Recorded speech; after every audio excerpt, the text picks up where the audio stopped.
Hello and welcome my dear students. It is the next lecture of Human Health and Disease and आज के इस lecture में हम एक और डिजीज़ को कवर अप करने वाले हैं विच इज़ टाइफॉइड। इसके पिछले वीडियो में हमने मलेरिया को डिस्कस किया था एंड आज हम पढ़ने वाले हैं टाइफॉइड को। टाइफॉइड को स्टार्ट करने से पहले मैं आपको बता दूं, ये जो डिजीज़ है एक बैक्टीरियल डिजीज़ है, यानी कि ये बैक्टीरिया से स्प्रेड होती है। इसका जो कॉजल एजेंट है वो है salmonella typhi. The disease is caused by salmonella typhi and salmonella typhi is a kind of bacteria. तो इसी वजह से टाइफॉइड को हम किस कैटेगरी में रखते हैं? बैक्टीरियल डिजीज की कैटेगरी में, यानी कि ये वो डिजीज है जो बैक्टीरिया से स्प्रेड होगी। अब कुछ कॉमन सिम्टम्स देख लेते हैं कि किन किन रीज़न से और किस टाइप की फूडिंग से ये डिजीज़ आ जाती है ह्यूमन बींग्स में, यानी कि टाइफॉइड के जो बैक्टीरिया हैं हमारी बॉडी में एंटर कैसे करते हैं। The disease spread through contaminated water, urine of the patient and his sputum. तो मेनली ये जो डिजीज़ है या तो कंटामिनेटेड वाटर, यानी कि आपके आसपास जो वाटर है अगर वो इन्फेक्टेड वाटर है तो उसकी वजह से आपकी बॉडी में एंटर कर सकती है अगर आपने कंटामिनेटेड वाटर को पी लिया है, या किसी पेशेंट की यूरिन के थ्रू या उसके स्पुटम के थ्रू, यानी कि उसके फीकल मटेरियल के थ्रू ये आपकी बॉडी में एंटर कर सकता है। अब फीकल मटेरियल के थ्रू कैसे होगा एंटर? इसके लिए यहाँ पर एक जो कॉमन वेक्टर होता है हाउस फ्लाई। क्यों? क्योंकि जो हाउस फ्लाई क्या करती है, उन फीकल मटेरियल पे, यानी कि किसी भी इन्फेक्टेड पर्सन के फीकल मटेरियल पर या यूरिन पर अगर वो हाउस फ्लाई बैठ गई है और वो वहाँ से वापस आए और आपके खाने की चीज़ों पर, फूड स्टफ पर बैठ जाती है, तो वो जर्म्स को अपने पैरों से आपके फूड पर छोड़ देती है। और अगर ऐसा फूड आपने इनटेक कर लिया है, खा लिया है, तो जो बैक्टीरिया हैं आपकी बॉडी में भी अंदर आ जाते हैं और आपको टाइफॉइड कॉज कर देते हैं। Housefly play an important role in spreading of disease because they carry germs from the stool, sputum, etc. and leave these germs on food materials. तो अगर किसी भी इन्फेक्टेड पर्सन के स्पुटम पर या उसके फीकल मटेरियल पर अगर कोई मक्खी बैठी हुई है और वो आकर वापस से आपके फूड पर बैठ जाएगी, और ऐसे फूड को अगर आपने खा लिया है, इनटेक कर लिया है, तो वो जर्म्स जो हैं वो आपकी बॉडी में भी एंटर कर जाएंगे, यानी कि जो साल्मोनेला टाइफी का जो बैक्टीरिया है वो बॉडी में एंटर कर जाएगा और टाइफाइड कॉज कर देगा। अब कुछ कॉमन सिम्टम्स होते हैं टाइफाइड के, उन्हें देख लेते हैं। सबसे मोस्ट इम्पॉर्टेंट क्या है?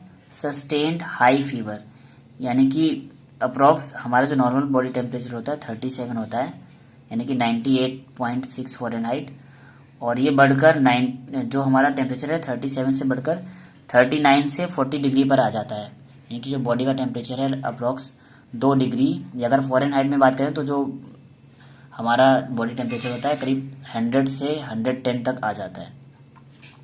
तो हाई फीवर रहता है इनके सिम्टम्स में, और ये जो फीवर है कुछ लॉन्ग टर्म का होता है, यानी कि अल्टरनेटिवली फीवर होता है और कई दिनों तक, मीन्स अप्रॉक्स 2 से 3 वीक तक ये फीवर बना रहता है।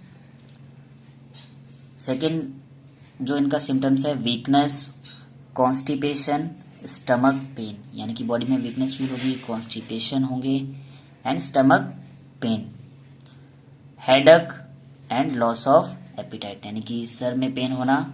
लॉस ऑफ एपिटाइट का मतलब है भूख ना लगना। ये भी कुछ कॉमन सिम्टम्स हैं टाइफॉइड के। आगे अगर ये और सीवियर हो जाता है तो क्या कॉज कर लेता है? In severe cases intestinal perforation, और आगे फाइनली जो इन्फेक्टेड पर्सन होता है उसकी डेथ भी हो सकती है। इंटेस्टाइनल परफोरेशन का मतलब होता है ये इंटेस्टाइन में होल्स बना देते हैं, छेद बना देते हैं, यानी कि इंटेस्टाइन को रप्चर कर देते हैं, और जब वो इंटेस्टाइन रप्चर हो जाएंगी हमारी तो फिर डाइजेस्टिव सिस्टम पूरा का पूरा बिगड़ जाएगा, ठीक है। और फाइनली जो है ह्यूमन बीइंग जिसमें ऐसा हो जाता है उसकी डेथ भी हो सकती है। The fever remains for at least 3 weeks, जो कि मैंने बताया इनका जो फीवर है कम से कम 3 वीक तक कंटिन्यूसली बना रहता है बॉडी में।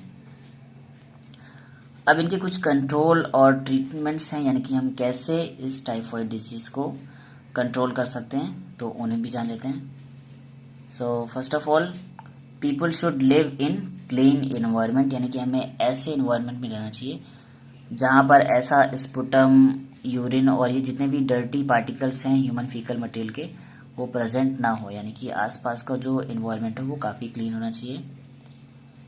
ड्रिंक वाटर आफ्टर बॉइलिंग, यानी कि जो भी हम पानी पिएं वो बॉईल करके पिएं, क्योंकि पानी को अगर बॉईल करते हैं तो उसके जो जर्म्स हैं वो डिस्ट्रॉय हो जाते हैं।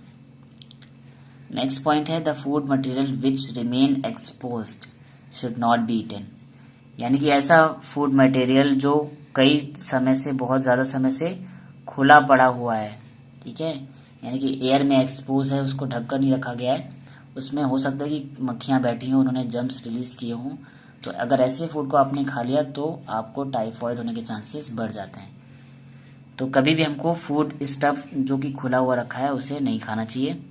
एंड मोस्ट इम्पॉर्टेंट कि कोशिश करें हम जितना भी हमारा फूड स्टफ है उससे हम ढक कर ही रखें, कवर अप करके रखें, ताकि उनमें जर्म्स ना आ पाए।